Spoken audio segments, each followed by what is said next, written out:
സഞ്ജു സാംസൺ കേരളത്തിന്റെ പുത്രനാണ്. ലോകമെമ്പാടും ശ്രദ്ധിക്കപ്പെടുന്ന ഒരു കായിക താരമായി മാറിയിട്ടുണ്ട്, ക്രിക്കറ്റ് താരമായി മാറിയിട്ടുണ്ട്. ക്രിക്കറ്റിലൊക്കെ തന്നെ മുൻപ് കാലങ്ങളിൽ പല രാഷ്ട്രീയ കളികളും ഉണ്ടായിട്ടുണ്ടല്ലോ. അത്തരം രാഷ്ട്രീയ കളികളിലൊക്കെ തന്നെ പീഡനം അനുഭവിച്ചിട്ട ആളാണ് സഞ്ജു സാംസൺ. എല്ലാ കാര്യങ്ങൾക്കും മലയാളികളെ തടയുന്നു. എല്ലാ കാര്യങ്ങളിലും മലയാളി എന്ന് പറയുമ്പോൾ വലിയ പ്രയാസമാണല്ലോ പലർക്കും. അതുപോലെ തന്നെ സഞ്ജു സാംസണും അത്തരം ദുരനുഭവങ്ങൾ ഉണ്ടായിട്ടുണ്ട്.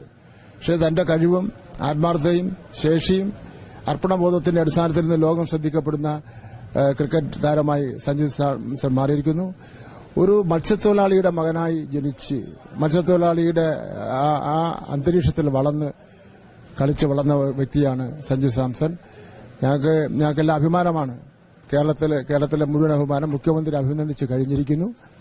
പിന്നെ അദ്ദേഹത്തിനെ കാണാൻ വേണ്ടി ഉച്ചയ്ക്ക് 2 മണിക്ക് ഞാൻ അദ്ദേഹത്തിനെ പോകുന്നു. കേരള ഗവൺമെന്റിന് വേണ്ടി അദ്ദേഹത്തിന്റെ അച്ഛനെയും അമ്മയെല്ലാം കാണാൻ വേണ്ടി പോകുന്നു. സഞ്ജു സാംസണുമായിട്ട് രാവിലെ ഫോണിൽ സംസാരിക്കാൻ ശ്രമിച്ചിരുന്നു, പക്ഷെ കിട്ടിയിട്ടില്ല. സംസ്ഥാന ഗവൺമെന്റും ഇവിടുത്തെ ജില്ലാ സ്പോർട്സ് കൌൺസിലും എല്ലാം ചേർന്നുകൊണ്ട് തലസ്ഥാന നഗരിൽ ഒരു സ്വീകരണം കൊടുക്കുന്നത് സംബന്ധിച്ച് ആലോചിക്കുന്നുണ്ട്.